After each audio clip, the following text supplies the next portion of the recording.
Muy buenos días, queridos idontonautas.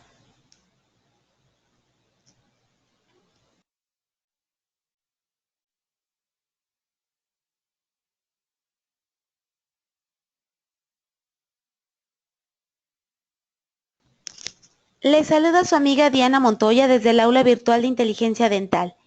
El día de hoy con una interesante conferencia patrocinada por nuestros queridos amigos de DRD, Diagnóstico 3D, y la Academia Mexicana de Odontología Pediátrica. Es un gusto para mí presentarles al cirujano dentista especialista en odontopediatría, José Refre. Bienvenido, doctor. El día de hoy él nos presenta el tema bruxismo del sueño en niños y sus repercusiones orofaciales. Muy buenos días, doctor. Dejo a los idontonautas con usted. ¿Qué tal? Muy buenos días tengan ustedes. Para mí es un gusto muy especial estar aquí.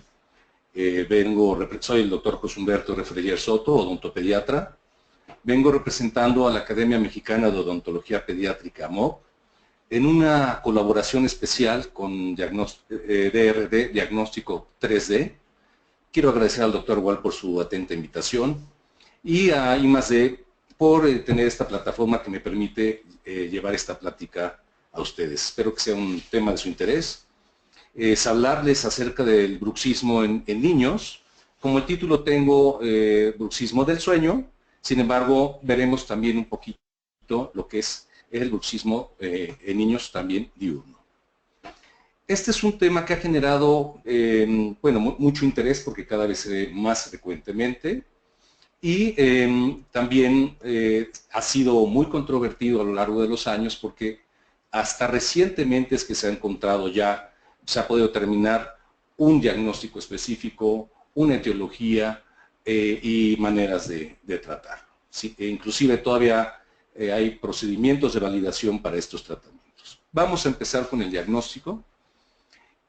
Para llegar a esta definición tuvieron que pasar muchos mails de universidades a otros para poder determinar que el bruxismo es una actividad repetitiva de los músculos asociados a la masticación, caracterizado por el apretamiento o rechinamiento de dientes, que puede estar acompañado de atrapamiento o deslizamiento de la mandíbula.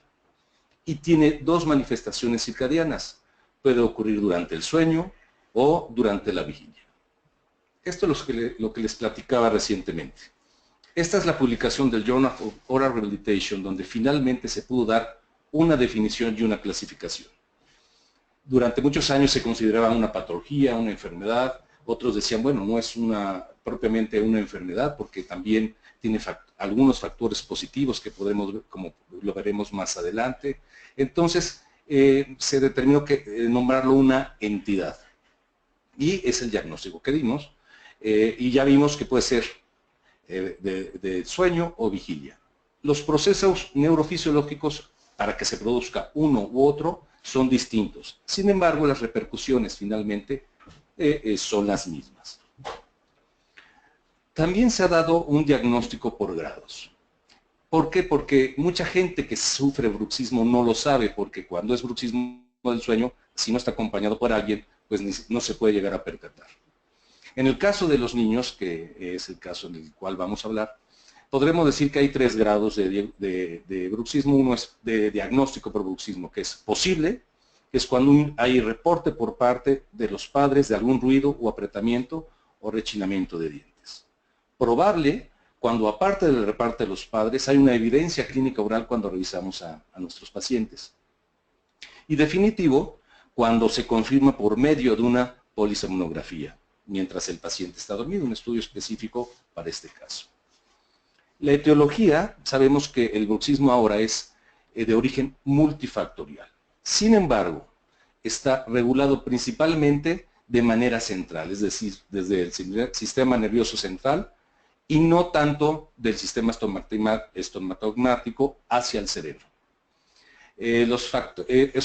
Hay factores importantes también etiológicos, entre los cuales están los factores genéticos, psicosociales y también relacionado a altos niveles de estrés y ansiedad, que produce que se causen mecanismos neurofisiológicos que tienen repercusión motora en el sistema nervioso central, que finalmente se expresan a los músculos de la masticación. Estos mecanismos neurofisiológicos en el sistema nervioso central son a través de neurotransmisores fabricados en el cerebro medio, en los ganglios basales cerebrales. Esto es el mesencéfalo en interacción con la parte externa del cerebro, la corteza cerebral. Principalmente son señales que, debido a todas estas redes interconectadas a nivel cerebral, permiten ir del mesencéfalo, de la parte central a la periferia, y como veremos más adelante en el caso del bruxismo del sueño, cuando el paciente está soñando, de la cortical, de la parte externa, a la parte interna. Y estas se dan zonas específicas, según el mapa cerebral de Brodmann, se da específicamente en la zona motora número 4 y 6. Este neurotransmisor, que finalmente es el que está determinado para estos mecanismos neurofisiológicos, es principalmente la dopamina. Y tiene acciones sobre el núcleo motor del trigémino, con acción efectora final en los músculos de la masticación. Esta dopamina se va pasando a través de los axones de las neuronas a la célula blanco final, que finalmente son los miocitos de los músculos de la masticación. La dopamina es una catecolamina que funciona como neurotransmisor simpático mimético. Crea una acción de tensión, de movimiento, de alerta. La zona donde podemos llevar a cabo la estimulación de los centros de los músculos de la masticación es en el bulbo raquídeo. Como podemos apreciar en estas imágenes, lo que es la zona motora o los núcleos motores del trigémino están en una vecindad muy cerca uno de la otra de los núcleos respiratorios. Por lo tanto, el bruxismo del sueño está íntimamente relacionado con cuestiones regulatorias de la respiración. Como lo vamos a ver más tarde, y ha sido estudiado por varios autores. Los mecanismos de actividad motora del sistema nervioso central, como vimos, está determinado, aparte de la acetilcolina, otra catecolamina, por dopamina. Esta dopamina tiene funciones importantes en el circuito de gratificación, en las zonas de placer del cerebro, por eso es finalmente el neurotransmisor que se activa ante la presencia de las drogas, por ejemplo. Actúa a nivel de la cognición, de la atención y el aprendizaje. Actúa también en la regulación de producción de la leche materna y actúa también a niveles de la regulación del sueño. Y tiene una expresión de actividad motora específica también, como lo es el caso de los músculos de la masticación. Esto se determinó gracias a estudios de Gómez y Ortega, en el cual a través de ratitas se les daba, por ejemplo, cocaína, y vieron que se activaba la dopamina y aumentaba el tallado de dientes de estos roedores. Entonces se fue determinando que la dopamina estaba ciertamente relacionada con la presencia de bruxismo. También empezaron a ver, no nada más a través del uso de alguna droga, sino también estresando estas ratitas, que molestándolas o lastimándolas, vieron que también había un aumento de producción de bruxismo y checaron niveles de dopamina y también se veían elevados. Por lo tanto, se determinó que la dopamina era uno de los principales factores que se daba en presencia del bruxismo.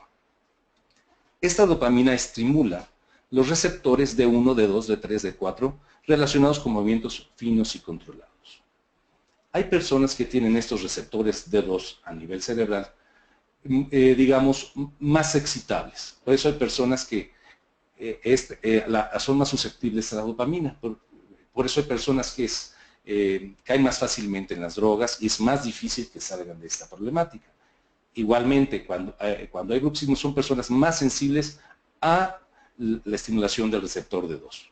Por ejemplo, un esquizofrénico se ha observado que los receptores D1 son más susceptibles. Entonces, hay una condición, digamos, de predisposición de las células para ser más sensibles a determinado tipo de receptor de catecolaminas, ¿no? Ahora, esto también va en relación con mecanismos neurofisiológicos del sistema nervioso autónomo. Todos sabemos que existe un sistema parasimpático y sistema simpático, en el cual, en el caso del parasimpático, hay es cuando se produce saliva, cuando hay una reducción del latido cardíaco, se contraen los bronquios, etc. Y cuando uno está en alerta, hay dilatación de la pupila, se inhibe la salivación, se acelera el ritmo cardíaco. Bueno, lo mismo también está relacionado con el bruxismo. Cuando una persona, por ejemplo, va a comer, se produce una gran cantidad de salivación, entonces actúa el sistema parasimpático. Cuando una persona, por ejemplo, está con alguna, digamos, alguna enfermedad respiratoria de las vías aéreas superiores, también hay secreción de moco y también hay activación del sistema parasimpático. Sin embargo, para poder dormir esta persona, el cerebro detecta que si no hace algo para que la persona pueda permear sus vías aéreas, entonces la persona no va a poder dormir de manera adecuada. Entonces hay una acción del sistema parasimpático de eliminación, por ejemplo, de esta saliva, y entonces el paciente puede respirar y no se ahoga durante la noche. Estos sistemas regulatorios que se dan a nivel cerebral van íntimamente relacionados también con los factores que actúan y dan el inicio del proceso de bruxismo. También se ha visto que el bruxismo está relacionado con los ciclos de vigilia y sueño. Se sabe que hay varias fases del sueño relacionados al ritmo circadiano. Cuando una persona va a dormir, por ejemplo, empieza uno en una fase 1, que es una transición de vigilia al sueño, donde todavía no hay movimientos oculares rápidos. Hay una fase 2, que es el sueño superficial, donde empieza a haber ya sueños oculares rápidos, en el cual se podría percatar, o sea, ha reconocido que un paciente está soñando.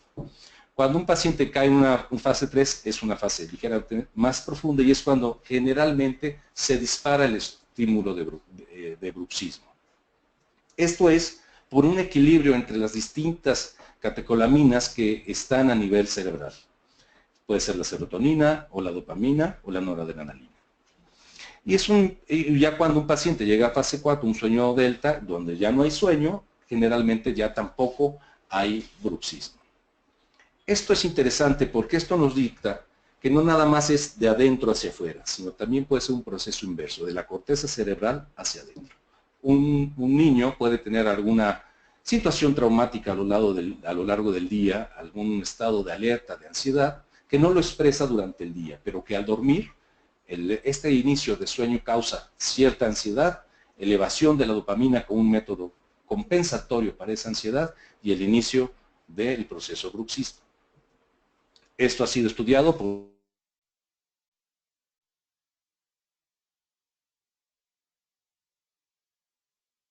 microestimulaciones o irritaciones llamado microdespertares o arousals. Usualmente está acompañado de cambios en el sistema nervioso autónomo, como lo platicamos recientemente, con presencia de cambios en las presiones sanguínea, frecuencia cardíaca y respiratoria. Y se ha reconocido que también es una especie de mecanismo de acción protectora sobre la apnea del sueño, ante la presencia o disminución de oxigenación cerebral. Es como si hubiera un semáforo en el cual, si un paciente está quedando profundamente dormido, un mecanismo en el cual el paciente, sus vías aéreas superiores se pueden permear, es haciendo movimientos anteroposteriores mandibulares y con repercusiones bruxistas y sus secuelas. También hay factores relacionados. No es lo mismo las repercusiones que se dan en un paciente que tiene mordida abierta, con mordida cruzada, con alguna disfunción temporomandibular. Y se ha detectado que también hay casos específicos en los cuales estadísticamente se presentan más casos. Por ejemplo, en pacientes con paladares largos en sentido sagital. Es decir, presencia de pacientes clase 2. Sin embargo, esto no ha sido totalmente concluyente, pero sí hay cierta evidencia que en paladares largos se presenta. Otros factores relacionados, por ejemplo, es la presencia de mordidas cruzadas posteriores, interferencias oclusales y relaciones terminales distales en segundos molares primarios, lo que hablábamos, la denominada clase 2. Esto fue o ha sido factor de mucha controversia. Sin embargo, se ha visto que estos son factores relacionados, no causales. Es decir, las secuelas que pueden haber en un paciente con mordida cruzada posterior serán mucho mayores que un paciente que tiene una movilidad normal, sin presencia de mayores desgastes, por ejemplo, de un solo lado, y cuestiones descompensatorias o cruzales. Aquí al lado hay una imagen en la cual, si la observan de inicio, algunas personas verán un pato o algunas personas verán un conejo. Esta foto la tomé en una presentación del doctor Olf Eyershoff ahora en Colombia, en ALOP, en la Academia Latinoamericana de Odontología Pediátrica, y me llamó mucho la atención porque él esto lo refería como que las cosas pueden ser como tú las mires. Y muchas veces pues hay que determinar qué es lo que estás viendo. Después de muchos estudios se ha tratado y se ha determinado que realmente el bruxismo viene desde el cerebro. Y las expresiones, digamos, a nivel de boca, son básicamente secuelas y no su origen. Otro factor relacionado bien importante que se está presentando es la posición anteroinferior de la cabeza. Una situación que se presenta cada vez más frecuentemente en nuestra sociedad.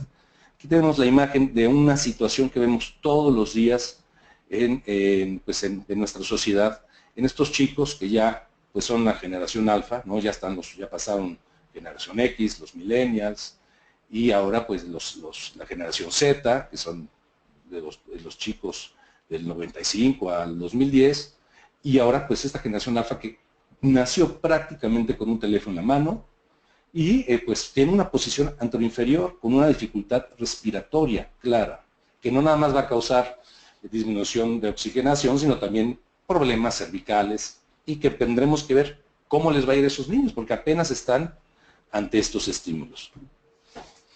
Otros factores son altos niveles de estrés y ansiedad, pocas horas de sueño, rutinas de sueño que no son las adecuadas, el sueño superficial y rasgos de personalidad de tipo tensional, es decir, niños que de por sí tienden a ser más nerviosos. Digo, nosotros podemos ver una imagen universal de un paciente con ansiedad o alguna tensión o algún nerviosismo, pues es una carita amarilla con los dientes tallando unos contra los otros, y pues bueno, es una expresión gráfica de lo que sucede ante presiones o niveles de estrés de ansiedad altos, el tallado de dientes. Otros factores relacionados pues son factores psicosociales. Indudablemente el bullying pues puede llegar a causar problemas de estrés, que si tal vez el niño no esté tallando los dientes durante el día, en la noche tenga sueños o problemas que expresen el bruxismo. Igualmente, muchas veces los niños están en ambientes inclusive intrafamiliares en los cuales hay conflictos, y los niños la manera en que los sacan es a través del tallado de dientes. Otros factores relacionados es el uso de algunos medicamentos en niños que tienen algunos problemas neurológicos, que les tienen que dar atomoxetina o algún anticonvulsionante por alguna enfermedad o algún síndrome sistémico, y estos se ha percatado que producen altos niveles de bruxismo en los pacientes. Y también la presencia de niños en familias donde los padres fuman o alrededor fuman, hay un aumento en la prevalencia de bruxismo. Entonces, fumadores pasivos es un caso especial. La alimentación se ha determinado cada vez más en estudios muy recientes que, aunque hasta este momento no está en la publicación, tuvimos oportunidad de conocer a la doctora Claudia Restrepo de Medellín, Colombia, donde nos dio una presentación en un simposio especializado en bruxismo, en la cual nos decía que se observó una probabilidad de 3.5 a 1 de un aumento de presencia de bruxismo cuando hay alimentos altos en carbohidratos cerca de cuando va a irse a dormir el paciente. A la doctora Claudia Restrepo me voy a permitir ir presentando invitándolos a nuestro curso de AMOP. La vamos a tener con nosotros. Yo creo que en habla hispana es de las personas que más conoce de este tema. Ha trabajado, ha publicado en múltiples revistas a nivel internacional. Tuvimos la posibilidad de conocerla y de invitarla, y va a estar con nosotros. Entonces, pues ella va a hablar varias horas acerca de este tema, y pues creo que es una autoridad que en la materia que hay que aprovechar su presencia, que viene a México. Otras situaciones que tenemos que ver son las comorbilidades relacionadas.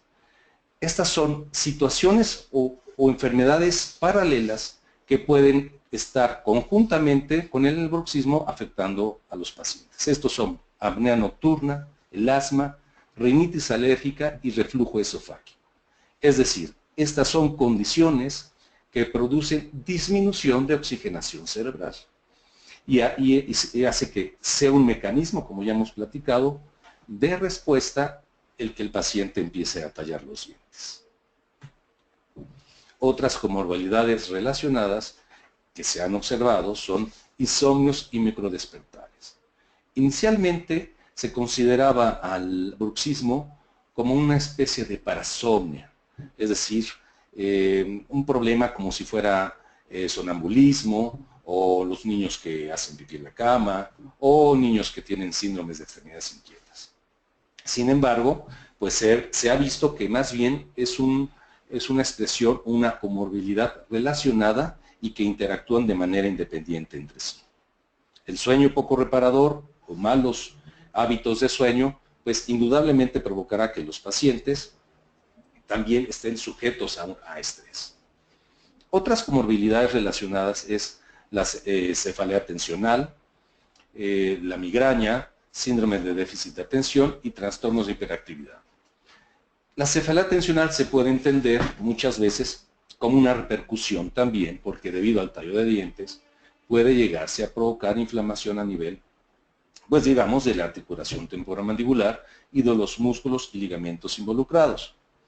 En la migraña se han tratado de encontrar si hay alguna relación causal. No se han encontrado, sin embargo, pueden coexistir y hay que identificarlas e individualizarlas cada una de ellas.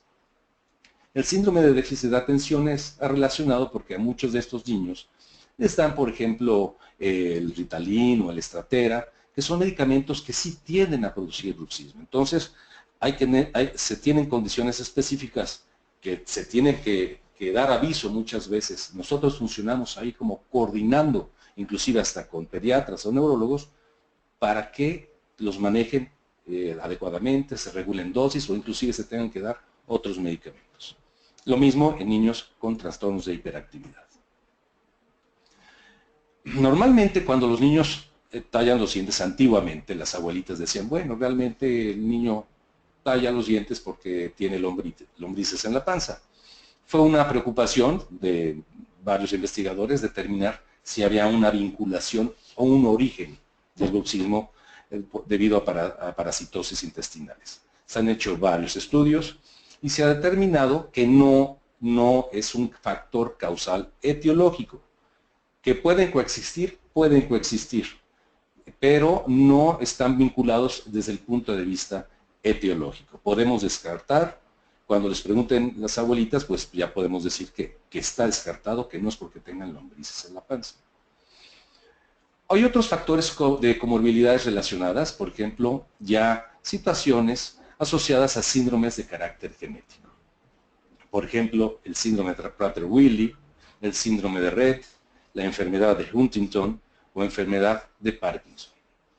Todas estas enfermedades tienen en común un deterioro neural de nuestros pacientes, que llegan a tener repercusiones en el descontrol neurofisiológico de su posición, de su musculatura, de su locomoción, de la alimentación, inclusive pues, de sus facultades mentales.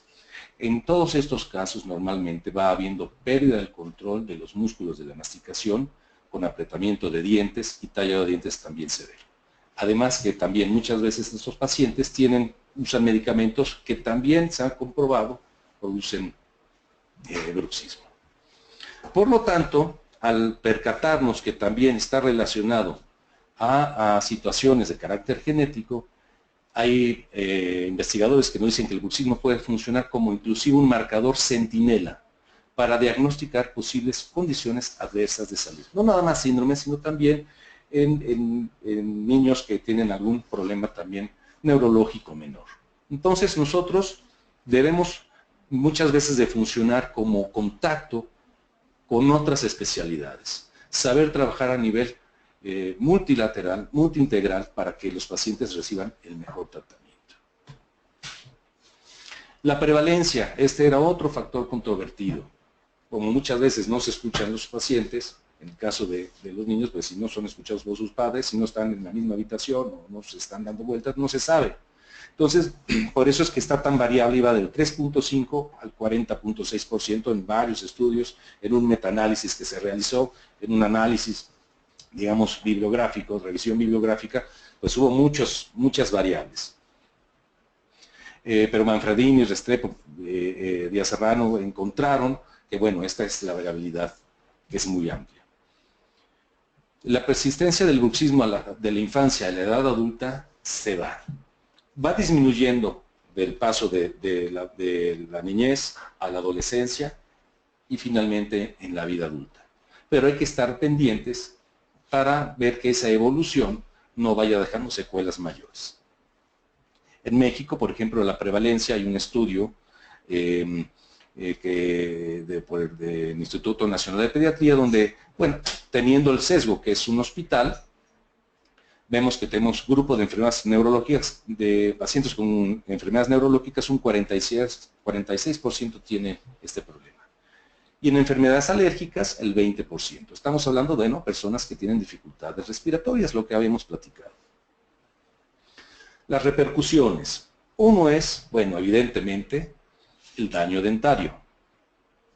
La presencia de cefaleas, los dolores musculares, las disfunciones temporomandibulares, lesiones en tejidos blandos orales y en ocasiones ninguna. Finalmente hay movimiento, tallado de dientes o un desgaste dentario mínimo, pero permanece este mecanismo protector respiratorio. Como veremos, el daño dentario puede ser medido, lo que nos permite ver si podemos actuar o no debemos actuar, dependiendo qué tan afectados estén los dientes. Ahora, vamos a ver qué tenemos para poder llevar a cabo el diagnóstico, determinar si hay presencia de historia de bruxismo. La historia de bruxismo va a estar indudablemente dada por los padres. El segundo, determinación de estados de estrés y ansiedad de los pacientes. Muchas veces los padres no han escuchado el tallo de dientes, sin embargo van a consulta, nosotros vemos el desgaste y entonces hacemos el comentario bueno de que pues probablemente el niño esté bajo estrés o ansiedad, y para no ir directamente con los padres y decirles su niño está sufriendo algún problema de estrés. ¿Qué pasó? Sí. Se hace una especie como de entrevista y un cuestionario. 3 es aparte de indicadores anamnésicos de condiciones psicosociales y hábitos relacionados al bruxismo, los cuales vamos a ver más adelante. Cuarto, indicadores clínicos orales. Quinto, medición estandarizada de desgastes dentarios. 6, criterios diagnósticos para la detección de disfunciones de ATM. Y 7, detección de alguna disfunción de ATM. Estos cuestionarios no vamos a abundar mucho al tema porque finalmente en una hora, pues me gustaría más bien que se quedaran con una vista panorámica de la problemática. Pero bueno, es para detectar si los padres han escuchado durante la noche el tallo de dientes, o si los niños presentan cansancio o dolor de la mandíbula al despertar, etc. Hay un cuestionario específico desarrollado por Conners, que es utilizado por psicólogos, por psiquiatras, por pediatras, para detectar o indagar sobre el estado de ansiedad de los pacientes. Esto es a través de determinar si el niño es impulsivo o es irritable, si es llorón, si no puede estarse quieto, si se mueve más que otros niños, si es detractor, etc. Y se van haciendo determinadas puntuaciones para poder categorizar a los niños por grupos y detectar si están sufriendo de un mayor estado de ansiedad o estrés que otros niños. Otros factores importantes son indicadores anamnésicos de condiciones psicosociales y hábitos relacionados. Esto es a través de determinar la sobrecarga de actividades o responsabilidades. Hay niños que, digamos, en el ámbito urbano, digamos, en el cual pues están en familias funcionales, etcétera, pues muchas veces los sobrecargan de actividades, tienen escuelas, tienen clase de natación, clase de música, alguna otra actividad, entonces se sobrecargan. O niños que están en otras condiciones económicas en las cuales que aparte de que van a la escuela tienen que trabajar o inclusive nada más trabajan. Entonces hay que ver qué tipo de sobrecarga de actividades tienen. Evaluar por lo mismo sus condiciones socioeconómicas, considerar el ambiente familiar. Algo bien importante es revisión de hábitos de higiene y alimentación. Como vimos anteriormente, la alta ingesta de carbohidratos indudablemente provocará la necesidad de liberar toda esa energía a lo largo de la noche, con la probabilidad de que esta energía sea liberada a través de los movimientos mandibulares que produce el bruxismo. Y bueno, evaluar comportamientos ante los sistemas de entretenimiento, es decir, poner límites a los pacientes. No nada, o a los niños, con el iPad, con los teléfonos, etc. Porque no nada más por la posición que guardan los niños durante muchas horas con estos aparatos, sino también porque el cerebro se ve hiperestimulado por las interacciones entre los juegos, entre la luz, y son niños que finalmente quedan sobreestimulados durante la etapa del sueño. Y por supuesto, evaluar también la salud general del paciente, evaluar si tiene alguna otra parasomnia, como lo que platicábamos, ¿no? Apnea del sueño, enuresis, síndrome de extremidades inquietas, cualquier problemática a ese nivel. Ahora, indicadores clínicos del bruxismo son los que nosotros nos alcanzamos a percatar una vez que el paciente está en el sillón dental con nosotros, que es observar presencia de desgastes dentarios en un rango promedio de movimientos mandibulares, como en rangos de movimientos excéntricos. Y también la evaluación de si hay dolor, molestia muscular o limitación a la apertura o dolor al momento de explorar los movimientos masticatorios o del ATM. Este tema es muy interesante, es muy amplio, que también durante este momento es muy difícil poderlo tocar. Sin embargo, también hago la atenta invitación a quien esté interesado en este tema, también a asistir a nuestro curso del 10 y 11 de marzo, ya que vamos a contar con la presencia del doctor Marc Sada, que es un especialista en la ATM, y del doctor Roberto Valencia, que bueno, durante muchos años han manejado perfectamente bien este tema y podrán tener muchas horas para poderlos escuchar y poder determinar cómo evaluar esta articulación temporomandibular.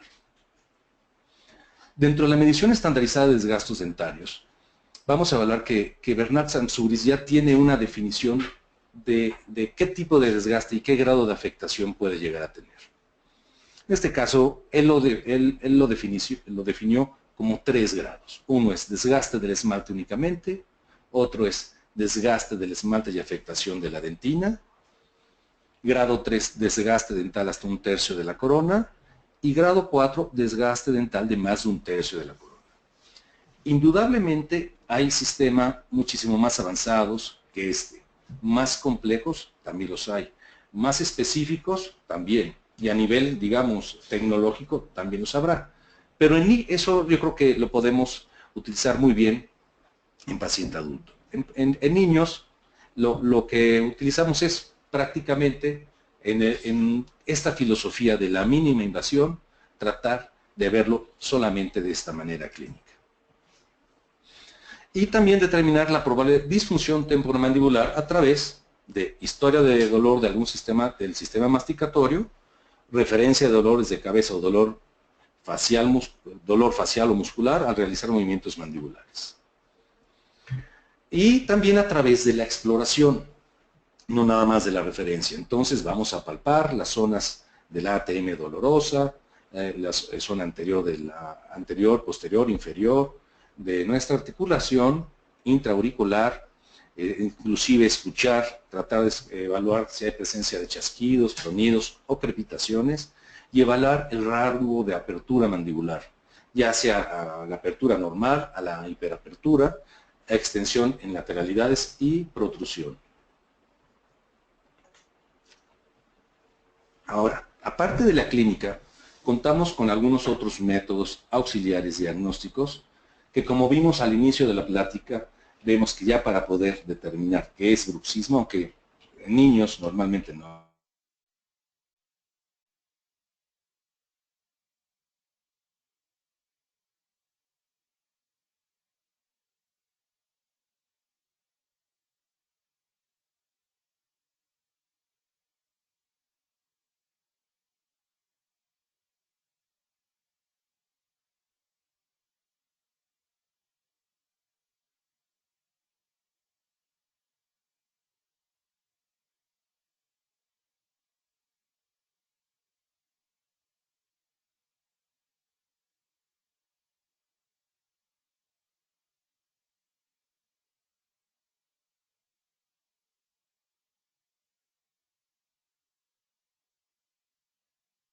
Silenciado.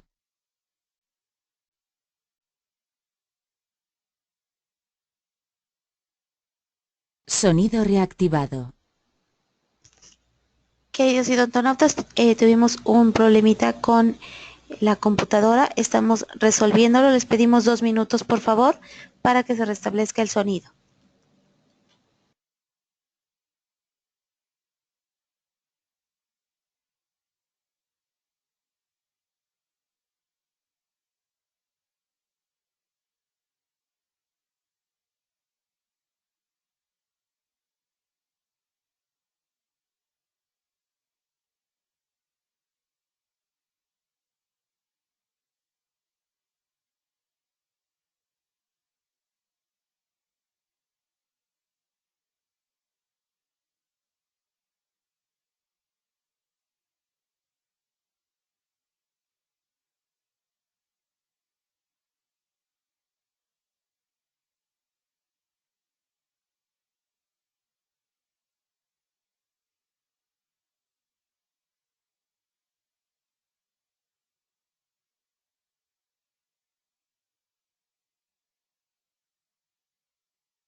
Hola, buenas tardes. Le saluda su amigo Díaz todavía. Le saluda su amigo Héctor Flores.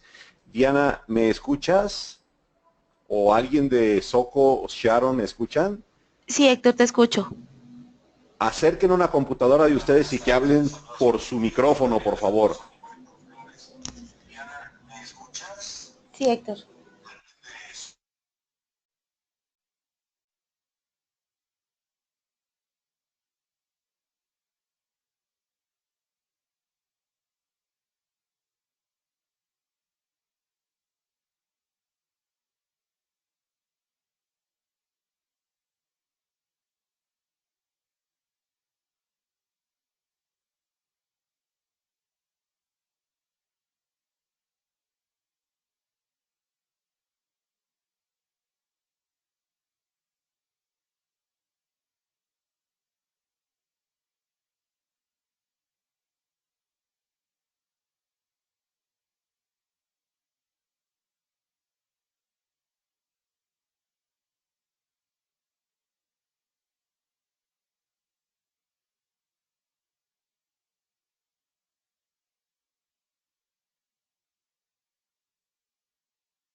Queridos idontonautas, estamos reiniciando la computadora del doctor para restablecer la conexión y continuar con esta interesante conferencia. Les pedimos un par de minutos, por favor. Diana, ¿por qué no van haciendo una sesión de preguntas con el doctor que la haga desde tu computadora mientras se reinicia su computadora para que no se pierda este tiempo valioso? Claro que sí, Héctor.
Silenciado.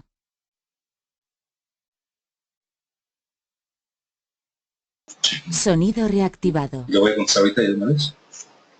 Tenemos una pregunta del doctor Rubén Chacón. ¿Los puntos prematuros de contacto podrían ocasionar bruxismo? Sí, mira, no es que lo ocasionen, sino que lo que sucede es que... ¿Qué voy a escuchar?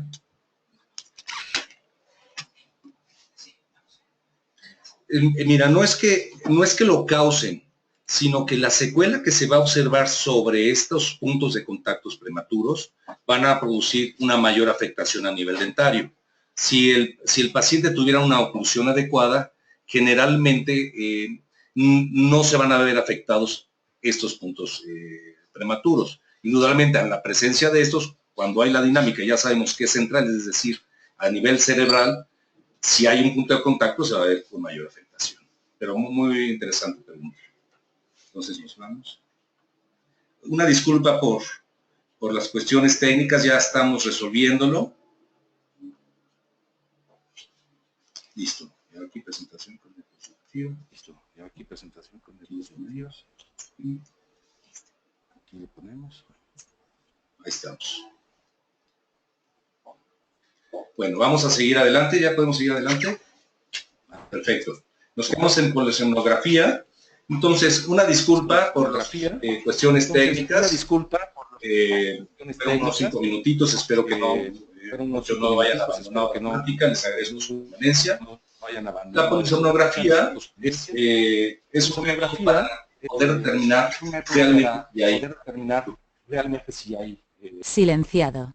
Esto se hace a través de un estudio en el cual a los niños se les ponen electrodos en la cabeza y determinan el número de episodios, bueno, con electrodos, no nada más en la cabeza, sino también en los músculos de la masticación, y se determina si hay movimientos repetitivos tipo bruxista y el número de episodios. Estos movimientos, si son tónicos, si son fásicos, son medidos. Esto fue aportado por el doctor Glavin. Y si hay determinado número de presencia de estos episodios, se puede determinar fehacientemente y con evidencia que el paciente sufre de bruxismo. Otros factores muy importantes para diagnosticar bruxismo son los estudios radiográficos. Una radiografía cefálica lateral es muy importante también en que se haga en posición natural. Porque esto que nos va a permitir ver no es tanto que queramos ver los desgastes dentarios, sino que nos permite observar las vías aéreas superiores, el espacio retrofaringio, nos permite evaluar las posiciones anteroposteriores de la cabeza, si hay presencia de amígdalas inflamadas y condiciones del paladar blando.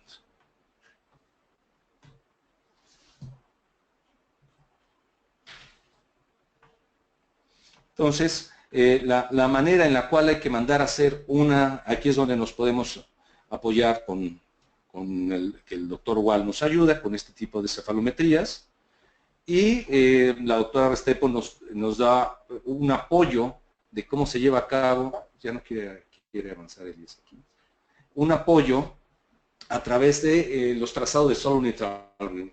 No avanza la plática.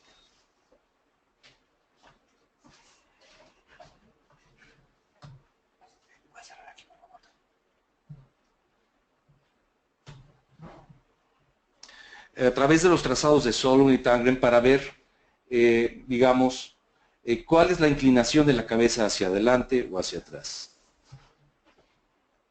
Vamos a ver si quiere avanzar de otra manera.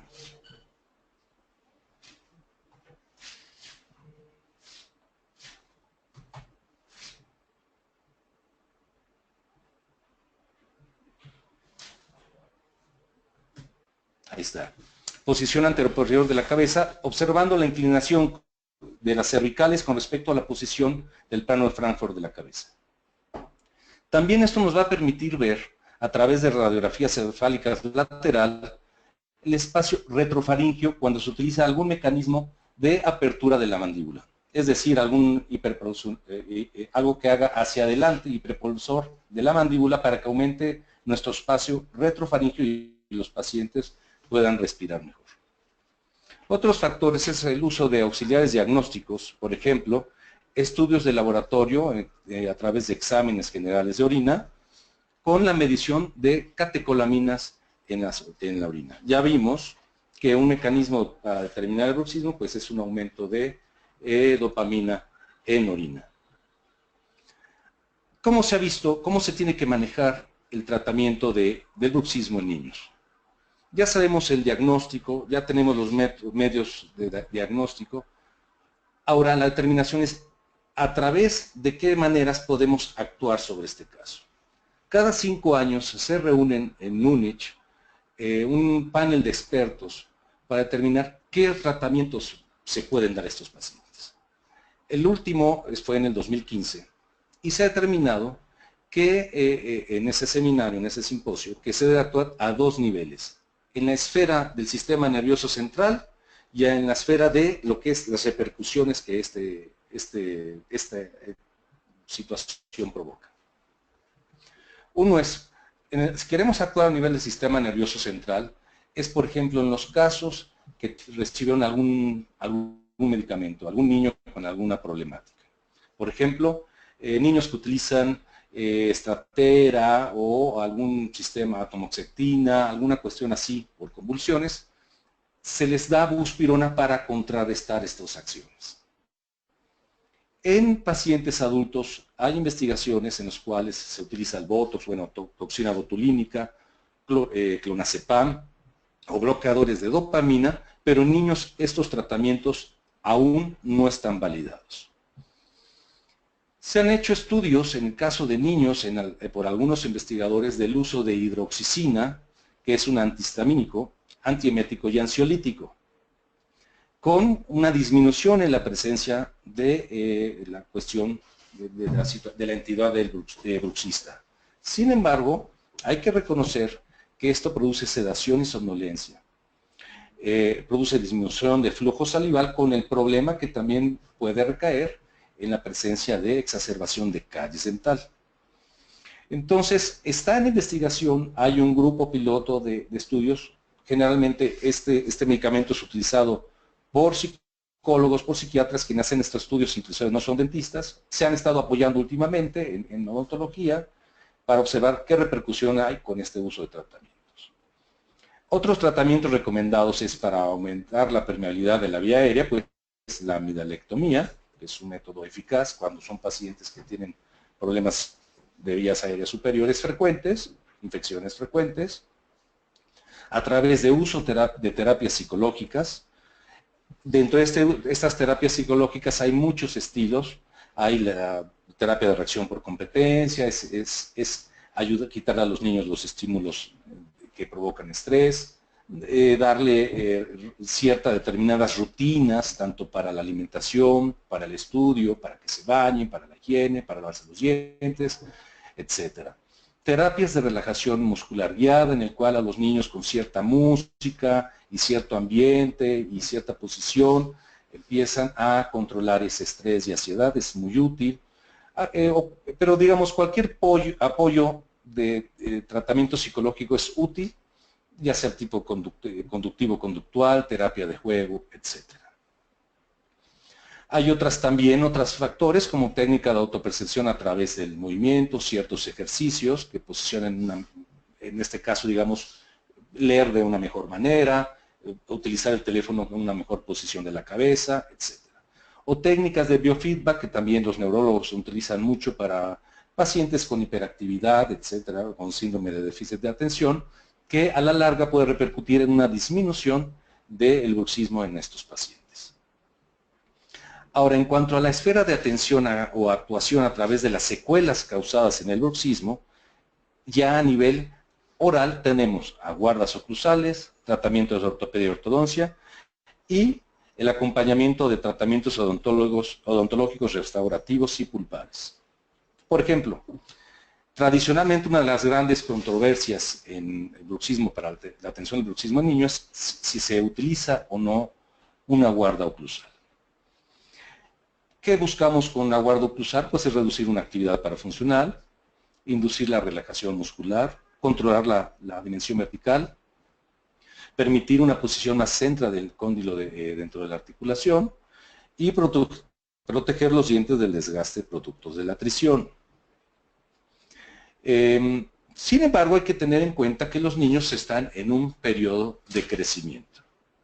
Si bien estas guardas oclusales sí pueden disminuir movimientos de lateralidad o la apertura, o disminuyen la posición inferior del cóndilo, o disminuyen el ronquido o el desgaste dentario, hay que tener en cuenta que también puede llegar a provocar una limitación del crecimiento. Nosotros sabemos que del año 1 digamos del 1 a los 3 años hay un aumento importante de las arcadas.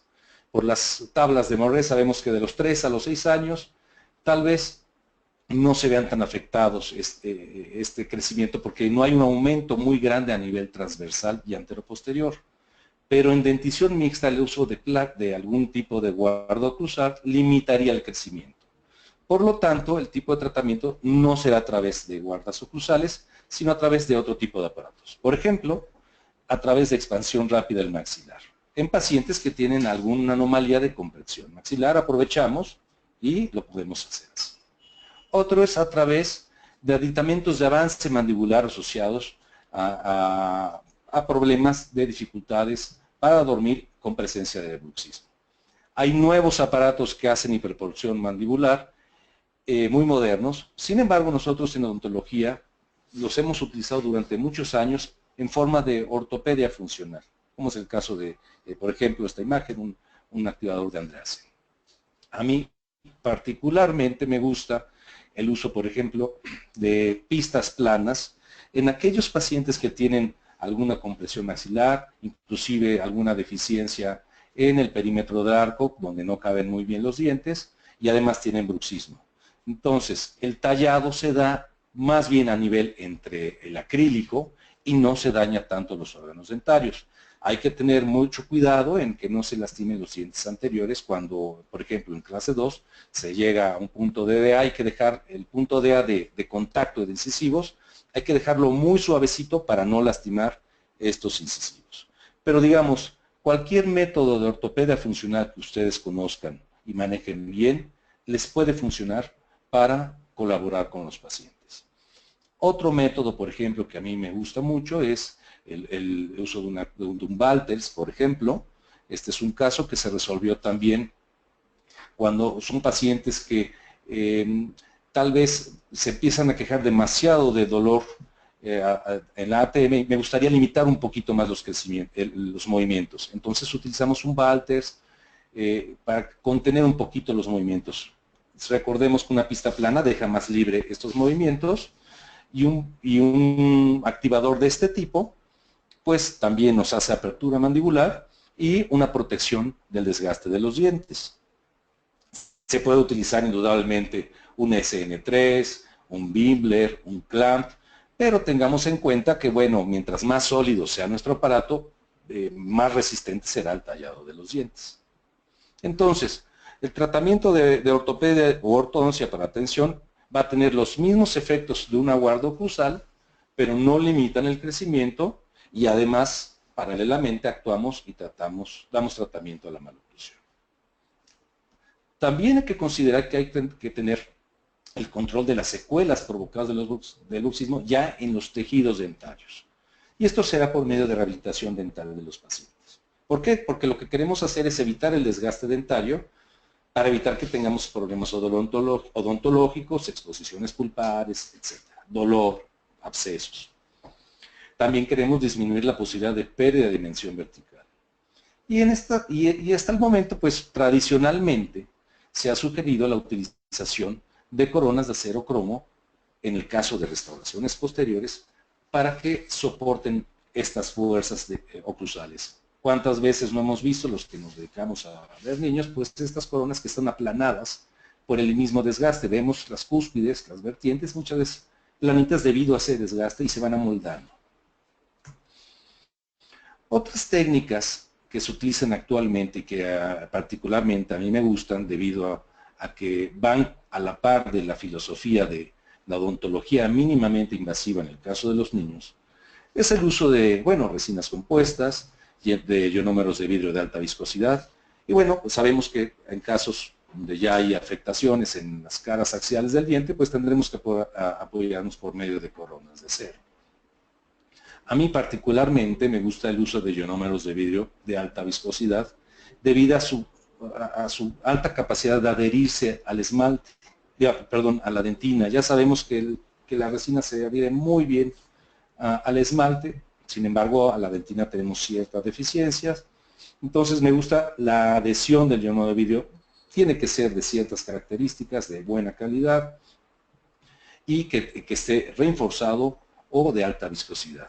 Hay varias alternativas en el mercado que son muy rápidas de utilizar y que vamos a estar en aquellos pacientitos en los cuales tienen alguna afectación, pues los vamos a ir acompañando con el paso de las consultas, de los meses, de las revisiones, donde tal vez no nos interese mucho tener un alto pulido de la restauración, pero sí una protección pulpar de estos órganos dentarios que están sufriendo esa carga física del bruxismo.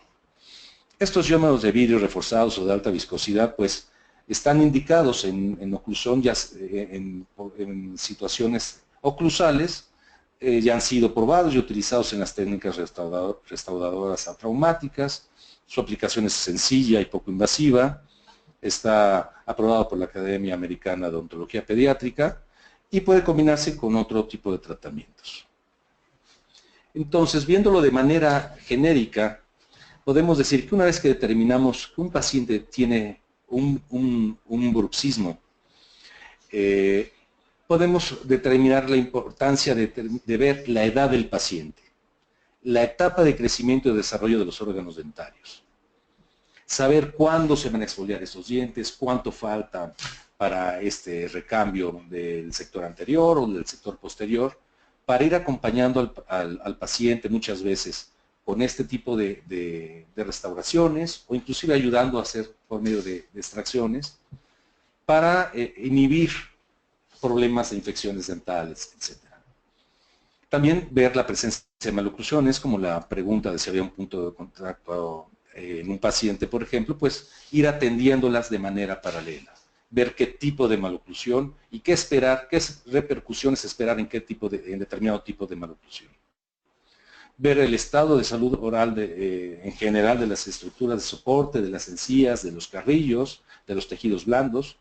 Ver las condiciones de salud mental de los pacientes. Recordemos que, bueno, está asociado, por ejemplo, al síndrome de Rett, al síndrome de Prader-Willi, donde las condiciones de salud mental pues muchas veces están comprometidas, y ver el estado general del paciente, de salud general del paciente. Muchas veces apoyarnos de manera multidisciplinaria para la atención de esta entidad clínica.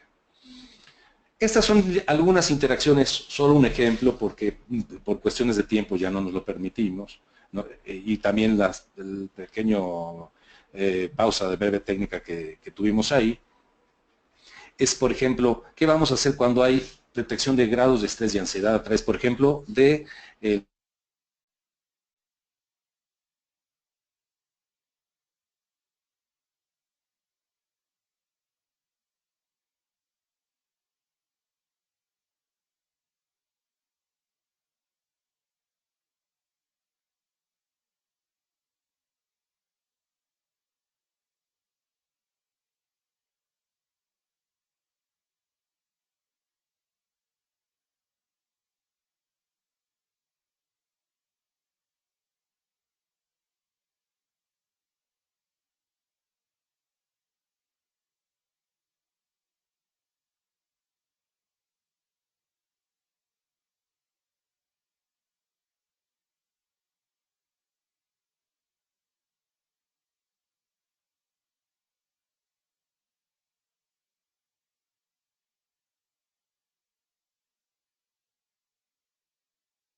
ya estamos ahí. Y bueno, finalmente ya estamos en la parte final. Como conclusión, es sobre todo nosotros como odontopediatras saber que estamos en la posibilidad de hacer diagnósticos oportunos. Indudablemente son niños chiquitos, nuestros pacientes, nuestra población a la que atendemos.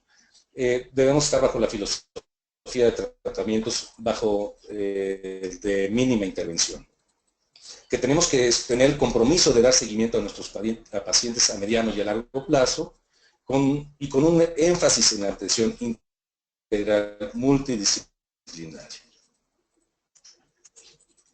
Y bueno, finalmente, ¿dónde le damos? Quisiera hacer una atenta invitación a todos aquellos que siguen interesados en el tema. Esto era la idea de darles una vista panorámica del tema del bruxismo y que está relacionado al estrés en odontología pediátrica. Invitarlos a nuestro curso de AMOD el 10 y 11 de marzo. Va a ser en el Club Asturiano de Polanco. Y como ya les había comentado anteriormente, va a estar la doctora Claudia Restrepo de la Universidad del CES de Medellín. Va a estar el doctor Arturo Perea, que nos va a hablar de nutrición. Les lleva todo un equipo de personas que nos hablan de balance energético, uso de edulcorantes no calóricos, qué podemos hacer para que estos pacientes no tengan tantos carbohidratos en su dieta. Lo que habíamos comentado el doctor Sadia, del doctor Valencia, que también nos ayudarán a determinar diagnósticos y tratamientos de la articulación.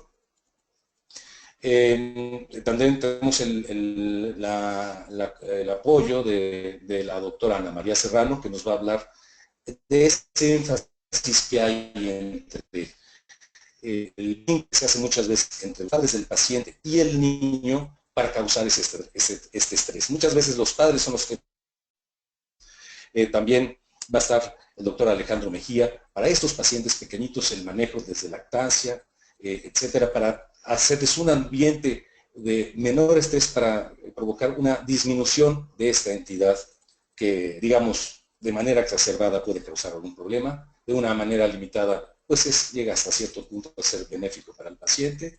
Y pues bueno, quiero pedir una disculpa por las cuestiones técnicas y con mucho gusto pues atenderemos las preguntas que nos vayan llegando.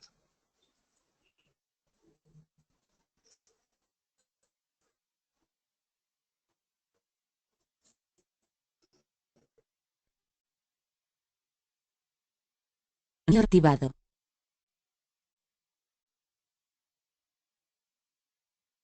Y a la Asociación Mexicana de Pediatría. Doctor, le pido por favor 2 minutos para que nuestros queridos odontonautas nos hagan favor de responder si quieren que se acredite su CADI, su constancia de asistencia digital, y regresamos con usted para resolver las preguntas que tienen los odontonautas. Muchísimas gracias.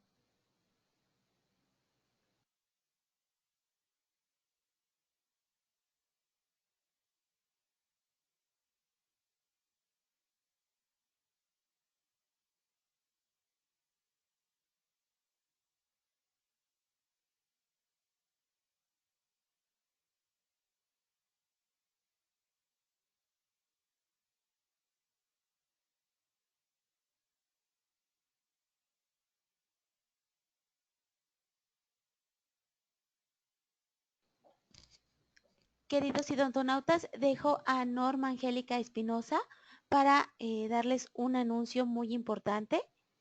Bienvenida, Norma. Adelante.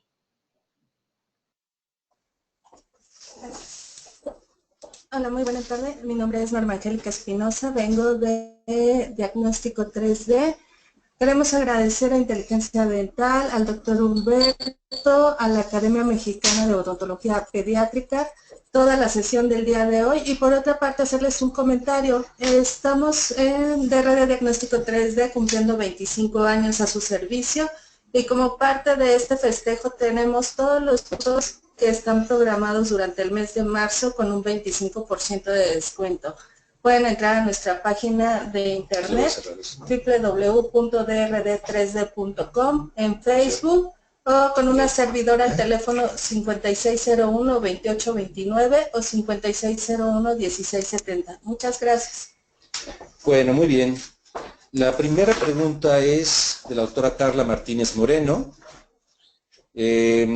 Nos pregunta, en un niño de 6 años que presenta una sobremordida, respiración bucal, rinitis alérgica crónica con bruxismo y sin datos de dolor a la palpación muscular, ¿qué tipo de terapia se puede seguir? Ok, excelente pregunta. Esto es ya, digamos, ya particularizar un tratamiento en un caso en específico. Por ejemplo, tiene 6 años, presenta sobremordida. Entonces, ¿qué nos habla de una sobremordida? Que es un pacientito, digamos, que podremos decir es braquifacial, tienden a ser generalmente con musculatura muy fuerte, tiene respiración bucal, rinitis. Entonces es, digamos, el caso típico. Desgaste o digamos, tipo 1, tipo 2, inclusive tipo 3 de Bernal y Samsuris, yo creo que lo mantendríamos en revisión. Ahora, a los 6 años hay que ver cómo está la evolución de recambio dentario de ese diente. De ese pacientito. No podríamos poner indudablemente ninguna guarda oclusal porque limitaríamos el crecimiento. Ahí tendríamos que evaluar la posible utilización de unas pistas planas, por ejemplo. Claro, para muchos de ustedes dirán, ¿cómo pistas planas desde los 6 años? Bueno, recordemos que en este caso sería para evitar un mayor desgaste, pero siempre y cuando haya desgaste importante. Si no hay desgaste importante, lo vamos a mantener solamente en observación. La segunda pregunta es de la autora Katia Ramírez, en referencia a los pacientes de 4 años con bruxismo nocturno, independientemente que determinamos la causa que genera el bruxismo, ¿podría indicarse una guarda oclusal en un paciente niño? Bueno, esto está dentro del periodo de crecimiento entre los 3 y los 6 años. Hay autores, Kutschmann, por ejemplo, nos dice que sí se pueden utilizar guardas oclusales en esta ventana de oportunidad, de los 3 a los 5 años más o menos. Sin embargo, primero hay que ver que se han hecho algunas otras investigaciones y se ha visto que pues no tiene un efecto, digamos, inhibitorio del bruxismo. Cuando mucho un efecto disminución en la repercusión de lateralidad de la mandíbula. Y nos puede llegar a disminuir un poco el tallado que siga tallando los dientes. Sin embargo, someter a un niño de 3, 4, 5 años al uso de una guarda oclusal, pues también tiene sus repercusiones, ¿no? No es nada fácil, hay que estar al pendiente, que no se rompa un pedacito de esta guarda, hay que estarlo evaluando constantemente. Entonces, a menos de que tenga un desgaste muy importante, podría llegarse a utilizar, pero de preferencia se trata de disuadir el uso de este tipo de aparatología. Excelente pregunta. Nos vamos ahora con una pregunta de la doctora Cindy Campos Villanueva. Quisiera saber de dónde podemos tomar clasificación. Acaba de aportarnos, gracias. Okay, gracias por tu comentario. Bueno, desafortunadamente no hay guías y lineamientos todavía validados que te digan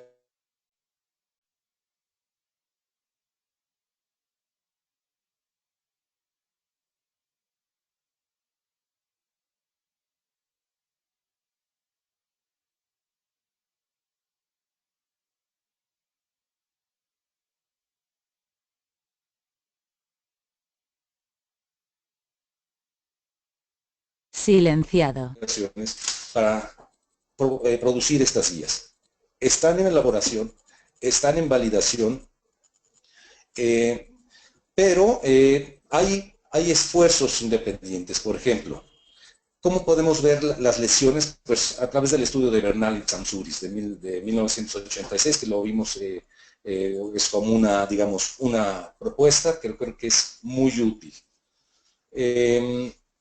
Y bueno, pues a esperar que salgan adelante estas guías y lineamientos para que ya tengamos un protocolo estandarizado de atención. Excelente pregunta también. Bueno, vamos a continuar con la pregunta de la doctora Carmen Ramírez Lodoño. A los 3 años y medio, cuando los niños empiezan a comer las uñas, ¿es síntoma de que está comenzando el bruxismo? ¿Se puede iniciar el tratamiento? Bueno, es, digamos, una parafunción el morderse las uñas. Ahí estaríamos hablando no de un bruxismo del sueño, sino un bruxismo diurno, que es un mecanismo de autoprotección del organismo. Hay un doctor que dice, el doctor Sadao Sato, nos dice que un mecanismo liberador de estrés de los pacientes es a través del bruxismo o de morder las uñas. Entonces, de alguna manera el niño está, a esa edad, está tratando de compensar esa ansiedad a través del tallado de dientes o de morderse las uñas. Iniciar un tratamiento sería, bueno, iniciar un tratamiento en base a qué. ¿Qué le vamos a ofrecer? Bueno, a ese niño tenemos que ver de qué ambiente está rodeado, qué tipo de alimentación tiene, si no fuman al lado de donde él vive, qué tanto estrés sufre a nivel escolar o preescolar, si no está sufriendo bullying. Es decir, hay que ver la atención desde el punto de vista integral.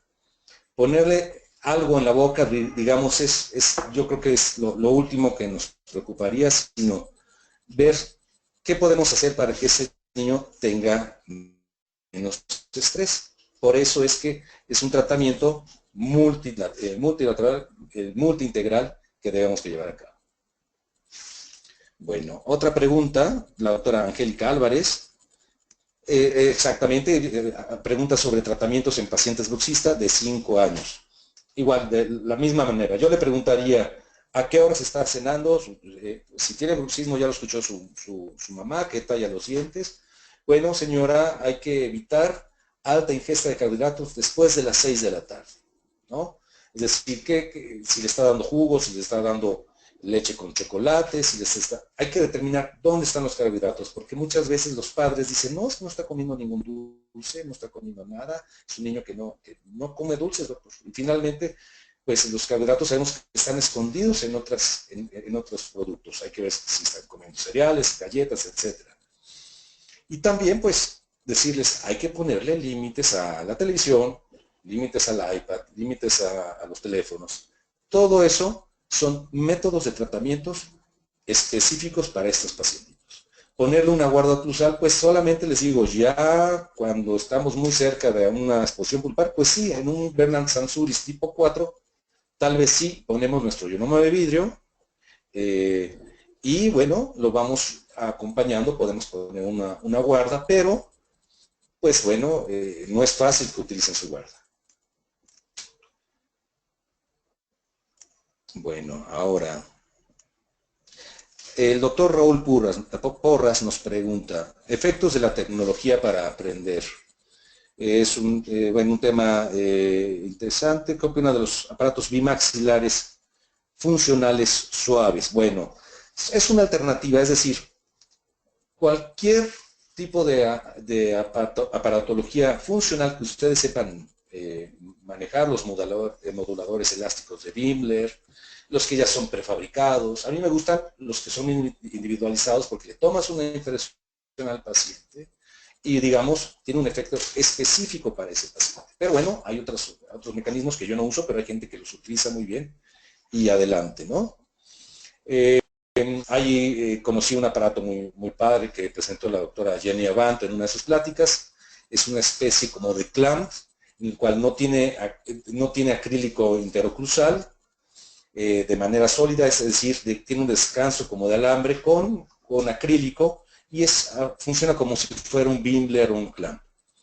Por ejemplo, un Walter funciona muy bien, un Andreasen funciona muy bien, son aparatos duros, son aparatos sólidos, que aguantan muy bien. Pero bueno, uno suave de esos prefabricados, yo creo que también, si lo saben utilizar, no hay ningún problema. La siguiente pregunta, la doctora Erika Maribel Gómez Tagle de Morales.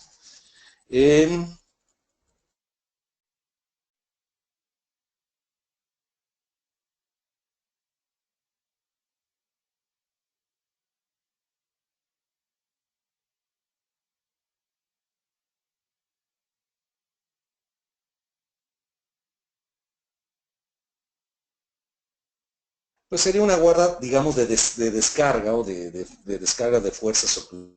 Silenciado. Esta guarda tendría que ser solamente en ventana de oportunidad de niños de 3 a 5 años. En 6 ya no la pondría, 7 ya no lo pondría, 8 ya no lo pondría, 9 ya lo pondría. Digamos, ahí ya tendríamos que usar, aparatos funcionales. Algo que nos permita seguir dinámicamente el crecimiento transversal de nuestras arcadas.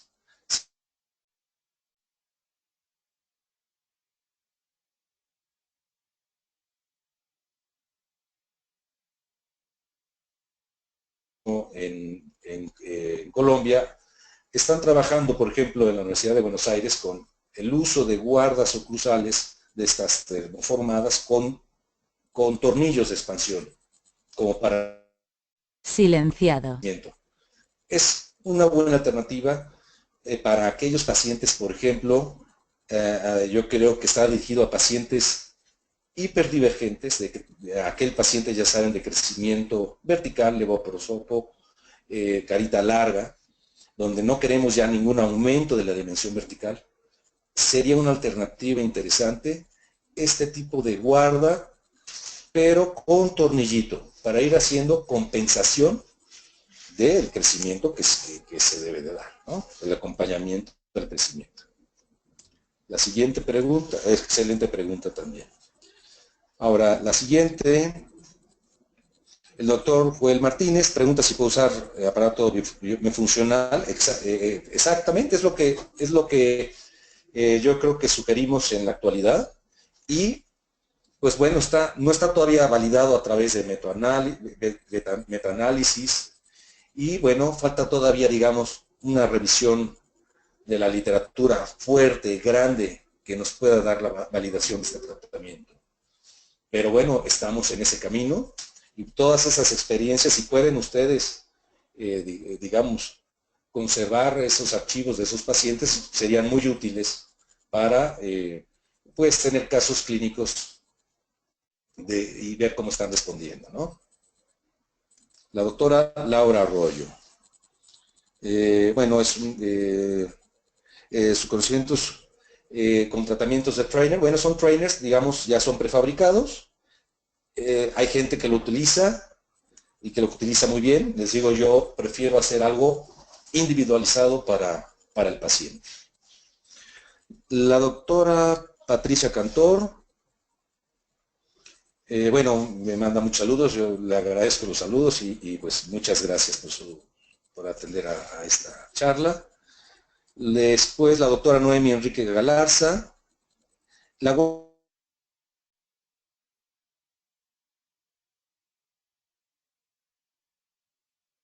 Y si se llegara a utilizar, se aconseja que se utilice rígida para tener un mayor control y no estimular muchas veces el muelleo de la guarda blanda, hace que los niños estén, como cuando los niños empiezan a tener flojos los dientes, próximos a exfoliar, que tallan los dientes, es como una estimulación para seguir tallando. Entonces, si llegaras a animarte, por ejemplo, en el caso que platicamos, un paciente hiperdivergente, donde vas a un pacientito que es el único caso, digamos, como para guarda oclusal rígida, pues que sea rígida, ¿no? No blanda.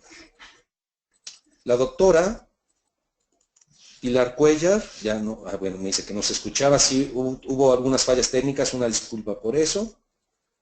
Se perdió la comunicación y pues una disculpa. La doctora Carmen Ramírez Lodoño, de Colombia, en la etapa de 3 a 6 años, que nos comenta que sí se puede utilizar la guarda. ¿Qué tipo de guarda recomienda? Bueno, ya platicamos. Sería una guarda rígida, pero de preferencia, pues, a llevarla hasta los 5, 5 y medio, ya cuando empecemos a tener movimientos en los dientes incisivos inferiores, ya saben, en el segmento anterior, pues hay que quitarla, porque si no limitamos el proceso funcional de exfoliación de la dentición. Luego, bueno, Norma Sánchez nos manda muchos saludos. El doctor Edgar Frías nos comentó que nos escuchó. Agradezco a la doctora Ivonne García por sus comentarios, a la doctora Norma Sánchez por sus comentarios, a la doctora María Edna Julieta Jiménez por su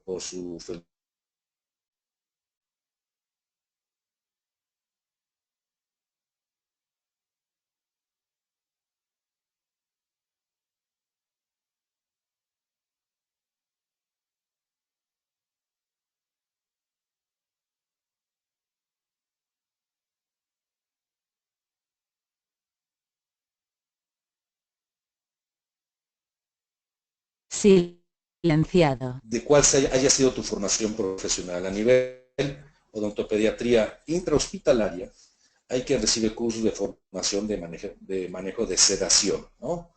Y dar un diazepam a un paciente, pues primero en niños no se utiliza el diazepam, se utiliza otro tipo de sedantes como primos hermanos, pero que es, por ejemplo, el midazolam, pero solamente en casos particulares cuando se busca una sedación. En el caso de bruxismo no está indicado el uso de diazepam, ni de otros, digamos, medicamentos de este tipo. Como comentaba, está la hidroxicina en fase de estudio, que es un ansiolítico mucho más suavecito. Yo creo que pues se iría por ahí. Hubo comentarios también en el simposio de bruxismo del uso, por ejemplo, inclusive de herbolaria o de tisanas o inclusive flores de Bach. Yo la verdad no utilizo esos sistemas. Hay gente que las maneja muy bien. Yo creo que a estos pacientes más bien tenemos que canalizarlos con el pediatra, con el neurólogo, para que sepan, si en dado caso tienen un estrés muy fuerte, pues a ver si se da algún medicamento. Nos apoyaríamos en alguien más. Otra pregunta. Excelente pregunta también, doctor Ernesto. Doctora Orgarita Ramírez, ¿cuál es la función del Botox en el tratamiento del bruxismo y dónde se aplica? Bueno, en niños no se utiliza porque es una técnica muy invasiva. Es inyectar directamente en los músculos de la masticación, digamos, en un macetero, pterigoteo lateral, medial, la toxina botulínica. Entonces, Es algo muy invasivo, se hace en adultos, se están haciendo estudios importantes, generalmente dirigidos a pacientes, por ejemplo, con Parkinson, que tienen un problema muy fuerte de control del movimiento muscular. Entonces, ha sido muy útil. En niños, no conozco ninguna publicación que haya hablado de ese tema. Muy bien. La doctora Rosa María Guadarrama, bueno, le agradece y se resolvieron algunas dudas, le agradezco igualmente a la doctora. Hay otra pregunta que no alcanzo a ver. Así, la doctora Keira Murillo, ¿podríamos evitar el uso de ansiolíticos y suplantarlo por productos naturales como la tila, valeriana o algún relajante para dormir, sumado con su pista plana o aparato expansor? Bueno, exactamente es algo que ha habido varias propuestas en ese sentido. Igualmente se tienen que hacer validaciones específicas para este tipo de tratamientos, pero daño no le va a hacer. Siempre y cuando se sepan las dosis de estos productos, porque también son productos que pueden llegar a causar sedaciones importantes en los niños, y tampoco queremos tener a los niños durmiendo constantemente o acostumbrándolos a tener esos productos. Tiene que ser gente que sepa manejarlos. Hay gente que los maneja perfecto y maravilloso. Es algo que yo no utilizo, que realmente pues, es algo interesante, que yo creo que pues bueno, se tendrá que evaluar en el futuro el estudio de estas alternativas. En mi caso particular, quien ya los maneja, qué bueno, pero manejarlos bien. El doctor Jorge Luis, excelente pregunta la doctora Murillo también. Ahora, el doctor Jorge Luis Rodríguez Romero, bueno, nos da una felicitación, le agradezco mucho también su comentario. La doctora Arelia Aragón nos dice: un paciente de 19 años que no tiene desgaste dentario pero presenta factores ya descritos, descartando enfermedades, ¿se puede poner una guarda preventiva? Yo no se la pondría porque no tiene desgastes. Entonces, nada más estar evaluándolo, podemos citar algo que se me había pasado como el problema bueno, técnico, es estos pacientes los podemos citar cada 4 meses para estar acompañándolos a lo largo del crecimiento. Y si vemos que no tiene ninguna repercusión, adelante. Lo que sí es, si ese pacientito de 19 años, hay que ver cómo está su oclusión, ver si lo podemos mandar con el ortodoncista para que, bueno, esté en mejores condiciones. E inclusive lo mismo, si empieza a tener mucho desgaste, bueno, decirle: ¿qué estás haciendo? Deja de consumir carbohidratos, una ingesta de carbohidratos en la noche, procura no usar el teléfono mucho tiempo antes de dormir, situaciones así que son muy útiles para cualquier edad, pero más en niños, ¿no? Doctor Raúl Porras, bueno, nos agradece también la charla.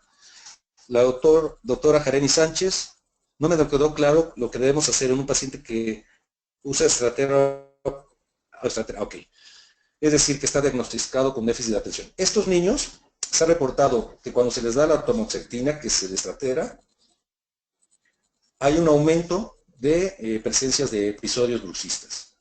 Entonces se les debe decir a los papás: señora, lleve a su niño con su neurólogo o su neurólogo pediatra, su pediatra, y dígale que está tallando mucho los dientes. Probablemente tengan que ajustar la dosis. Cuando no se pueda ajustar la dosis, por ejemplo, niños con convulsiones que no le pueden bajar, porque pues también hay que poner en la balanza pues también el estado general del paciente y a veces, o de salud cerebral, se les da, por ejemplo, el Buspar, que es una buspirona, pero eso no lo vamos a dar nosotros. Eso se tiene uno que bueno, comunicar inclusive con el pediatra. Yo estoy trabajando a nivel hospitalario, entonces tengo la facilidad de inclusive hablar con los neurólogos y: mira, tenemos esta situación, y se han hecho reportes de utilizar, por ejemplo, buspirona, y hay quien ha accedido, ¿no? Porque también muchas veces los odontólogos, pues no es tan fácil que sean recibidos por un neurólogo o un médico, ¿no? Pero hay veces que sí tienen la sensibilidad y uno mismo les dice: oiga, ha salido este artículo, lo podríamos checar, y muchos acceden y lo van regulando y han tenido buenas experiencias, pero indudablemente es un medicamento que debe manejar otro especialista, no nosotros. Pero sí, tener interacción que se nos quite la preocupación o el miedo de hablar con un neurólogo, con un pediatra, etcétera, para poder interactuar, porque finalmente, como les comentaba, nosotros somos en la conexión de ese pacientito con otras especialidades. A nosotros nos van a ver mucho más frecuentemente que a otros doctores. El doctor, excelente pregunta, doctora Sánchez. El doctor Ricardo Herrera Olaria, bueno, gracias por su felicitación. El sistema Trainer por ser blando no promueve el reflejo bruxista. Muchas gracias. Bueno, no digo que lo promueva, pero tal vez la sensación, no es una aseveración, digamos, sin ninguna base sólida, pero tal vez el hecho de que sea blanda, a algunos niños se les haga este mecanismo de que inclusivamente nosotros buscamos muchas veces con un aparato funcional, que es el leborneamiento, ¿no? Como lo describe Bingler, de tener esa resiliencia y nos hace que el movimiento sea mayor. En el caso de un paciente bruxista, tal vez esa resiliencia pudiera ser. Indudablemente, para saber si usted tiene razón o yo tengo razón, pues tendríamos que hacer una validación de un estudio, y la verdad, gracias a estas interrogantes, es que pues avanzamos y pues bueno, tenemos algo en el cual podemos trabajar y un tema interesante para desarrollar y para poder determinar cuando se lleven a cabo la validación de los protocolos de atención, poner este punto sobre la mesa. Excelente observación. Siguiente, la doctora Angélica Álvarez. Me felicita, muchas gracias, le agradezco yo también a usted. La doctora Tania Orozco, me parece que muchos son pacientes que les falta actividad física, indudablemente, excelente observación. Son pacientes que, digo, tienen contenida toda esa energía y entonces finalmente la expresan a través, esa energía que sobra de niños que están todo el tiempo, pues, digamos, en reposo, viendo la televisión, o en el teléfono, o en el iPad. Pues bueno, les falta actividad y entonces en la noche hay repercusiones hay referencias a un aumento de proceso bruxista en pacientes que están mucho tiempo en reposo. Ya, nada más, una última pregunta, porque todavía quedaban muchas en el tintero. Les agradezco todo su interés. Bueno, saludos desde Ecuador, pues igualmente saludos hasta allá. Y bueno, finalmente creo que ya fueron algunos agradecimientos. Finalmente, pues yo quiero agradecerles a ustedes. Quiero agradecer al doctor Wall, a Inteligencia Dental, que nos han invitado a la Academia Mexicana de Odontología Pediátrica, que por medio de un servidor, pues bueno, les viene a traer cuestiones de odontopediatría. Y bueno, en ánimos de no ser muy reiterativo, pero finalmente, pues sí, quiero volverlos a invitar a quien esté interesado a venir 10 y 11 de marzo a nuestro curso. Continuamos aprendiendo. Estrés en odontología pediátrica en el Club Asturiano de la Ciudad de México en Polanco. Muchas gracias. Muchísimas gracias. Sonido doctor. reactivado. Muchísimas gracias, doctor. Tenemos algunas preguntas y algunos comentarios a través de Facebook. La doctora María del Socorro Cabrera le manda felicitaciones, que muy interesante su tema y excelente ponencia. Igualmente tenemos felicitaciones del doctor Rubén Chacón para su conferencia. También la doctora Claudia Gatal, muy interesante el tema. Pregunta el doctor Ángel Campos si es recomendable el uso de guarda oclusal en niños. Bueno, ya lo hemos discutido, ya lo platicamos, pero bueno, vimos que en términos generales no, preferiríamos uso de ortopedia funcional. Muchísimas gracias. También la doctora Verónica Ramos le agradece el tema, que fue muy interesante. Muchísimas gracias, doctor José Humberto, por esta interesante información que nos compartió el día de hoy. Queremos agradecer a nuestros queridos amigos de DRD Diagnóstico 3D y a la Academia Mexicana de Odontología Pediátrica. Muchísimas gracias por esta interesante conferencia. Muchísimas gracias a nuestros queridos idontonautas que se conectan de todo nuestro país y de países hermanos latinoamericanos. Fue un verdadero placer recibirles el día de hoy en esta su aula virtual I+D en el ciberespacio. Agradecemos mucho su tiempo, confianza y preferencia. Nos encantará encontrarles próximamente en esta su aula virtual para que disfruten de las interesantes conferencias que tenemos en vivo por venir. Se despide su amiga Diana Montoya. Que tengan una excelente tarde. Hasta pronto.